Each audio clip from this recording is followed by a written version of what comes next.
Good morning and welcome to the new edition of Better Thyself in Dr. Lamba's Awakening Call. We often see people crying, sniveling, and then that sight of crying evokes two emotions. One is that of sympathy. We feel that this person has suffered, and we have that's a human impact, and you feel empathy. At the same time, you feel pity, the sense of pity for that person. And then you think, well, if you were in that condition, you would not cry. You would be strong enough. Very often, it's considered to be unmanly to cry. And bottled up emotions within you might explode like a bomb inside you. But then, we don't cry. And now what has happened is that Japan started a new experiment. They appointed in every school a tears teacher called Namida Sensei. Namida Sensei, meaning in English, tears teacher, are supposed to teach children how to cry. Importance of crying. And it's quite interesting that Japan, which used to have the highest suicide rate in the developed world, in the last 10 years, since Namida senseis were appointed, have decreased their suicide rates by 38%. They are still high, I don't deny it, but the reduction by 38% is quite a sizable reduction and saving of the human life. If you have ever seen a good tearjerker of a film and then felt strangely happier ever after, then you will know the power of a good cry. And crying, as I said earlier, has been there as a most basic emotion. Unfortunately, while all the religious teachers and the life gurus, the coaches, are always touting, praising the benefits of laughing or sleeping to reduce stress, they have ignored the importance of crying as an anti-stress remedy. As a matter of fact, according to the scientists and the psychologists, the act of crying is much more effective than laughing or sleeping in reducing stress. And it has been proved through research that if you cry just once a week, then you can live a very stress-free life. You know, most of the people who were in an age earlier to our era used to think of the stiff upper limb. Don't show your emotions. It's unnatural. It shows your weakness, your weak spots. And then the modern day stress started playing havoc with the life.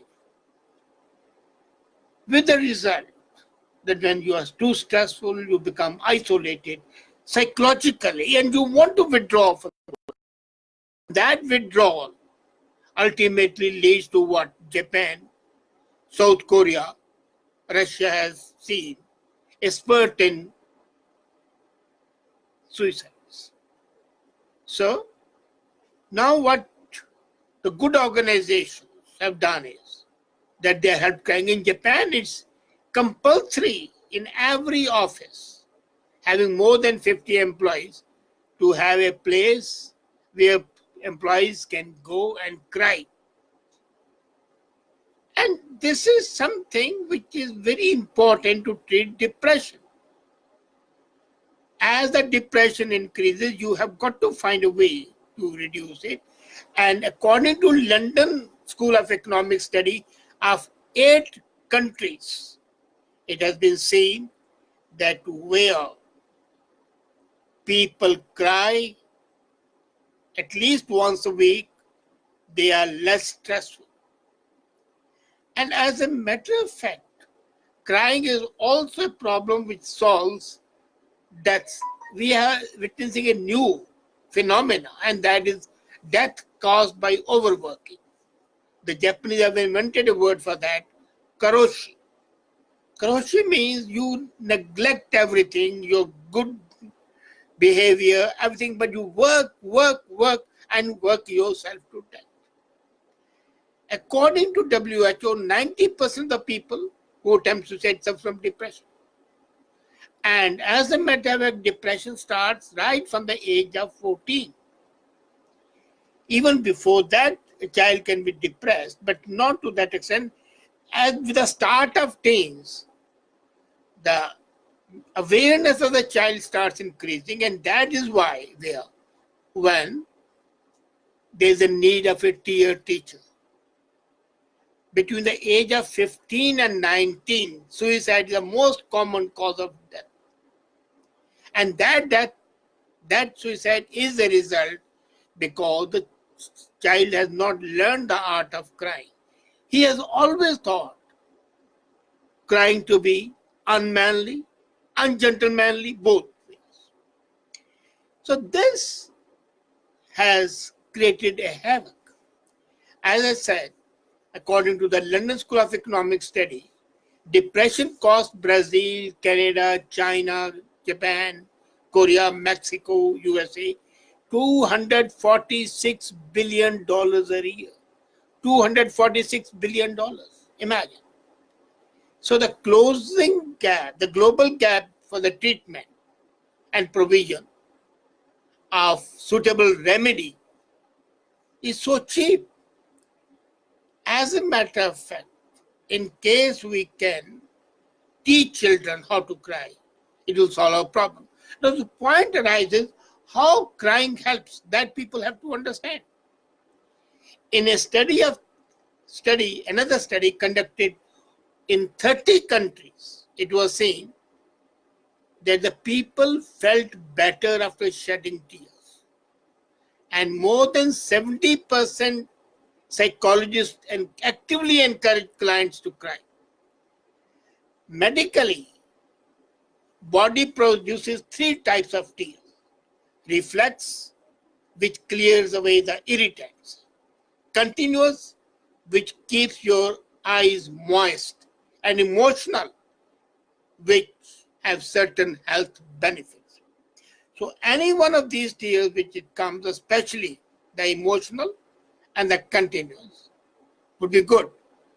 Of course, reflex would be when only have to clear the irritants. The emotional tears, according to Dr. William Frey, are psychogenic lacrimations. They contain stress hormones which are flushed out when you cry. So when the stress hormones are flushed out, you become stress-free. Crying is basically an exorane process in which the substance comes out of your body. There are other exoneration processes: exhaling, urinating, defecating, sweating. They all release toxins from the body. And detoxification is what we cry hoarse every day. We want people to detoxify. So all these natural processes, defecation, urination, sweating, are essentially detoxification. And crying, they say, is not only detoxification, but to use a technical term, is exocrine. It is throwing out not only the toxic substances, but toxic thoughts. So it releases the chemicals from your body, which are produced in response to stress. Detoxification normally is of the substance. Here it is substance plus the chemicals that are otherwise not released through other means of purgation. And there's also another evidence that crying slows down your breathing, helps you relax, and stimulates the production of feel-good endorphins. Would you be amazed if I told you that in the Nippon Medical School, the psychologist Yuko Lumura says, crying is an act of self-defense against accumulating stress. And still we blame people when they are crying. I myself sometimes feel that crying is bad, but now I understand how useful it is. Basically, crying is an act of catharsis. What Aristotle writes in his tragedy about catharsis, purgation of your emotions. When you see a tragedy, you identify yourself with the protagonist, and then you cry at the fate. Because you're thinking that this person, I could have been in the place of this person. There, but for the grace of God goes I. So when you cry, your stress hormones are flushed out. Your breathing becomes slower. You relax. And the endorphins, which are released, which are produced as a byproduct of crying, makes you feel good. You see, this crying has another aspect. Women cry and people accept it as normal. Men cry and then they are considered to be cowards as well as unmanly. In our society, this gender bias is actually against the psychological health of the men. They are discouraged from crying on the false presumption that crying is a sign of weakness.